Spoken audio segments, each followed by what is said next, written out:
यदि टेन ए plus B बराबर √3 और टेन ए माइनस बी बराबर 1/√3, जहां इसका मतलब दिया जहां 0 से बड़ा ए प्लस बी, मतलब यहाँ जो ए प्लस बी है दोनों को जोड़ने पर 0 से बड़ा होगा, लेकिन या तो 90 के बराबर होगा नहीं तो 90 से छोटे रहेगा। 90 से छोटे मतलब ए और बी के मान को यदि निकालेंगे, यदि दोनों को जोड़ेंगे या तो 90 होगा नहीं तो 90 से छोटा होगा।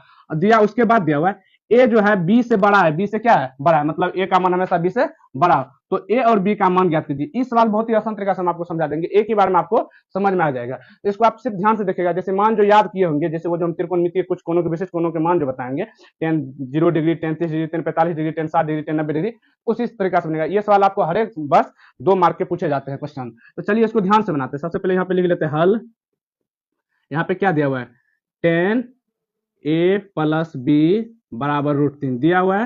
देखिए जो पहले दिया उसी से बना लेते हैं। अब देखिए टेन ए प्लस बी बराबर √3, अब सब जानते हैं टेन, यहाँ पे 10 है तो इधर जो भी मान है तो 10 ए का मान होगा। अब यहाँ पे साइन दिया हुआ तो यहाँ भी जो होगा साइन का मान होगा, कोस दिया है तो कोस का मान होगा, लेकिन यहाँ दिया हुआ है टेन ए प्लस बी बराबर √3, तो जानते हैं 10 क्या डिग्री का मान है, 10 60 डिग्री का मान है। तो यहाँ पे लिखते हैं टेन ए प्लस बी बराबर 10, √3 कितना का मान है, 10 60 डिग्री का मान। देखिए लिख दिए √3 किसका मान है, 10 60। अब देखिए बोलिएगा तो कोट का भी तो मान होता है, कोट 30 डिग्री का मान 60, कोट 30 डिग्री का मान √3 होता है, लेकिन यहाँ पे जो चीज दिया रहेगा वही चीज का मान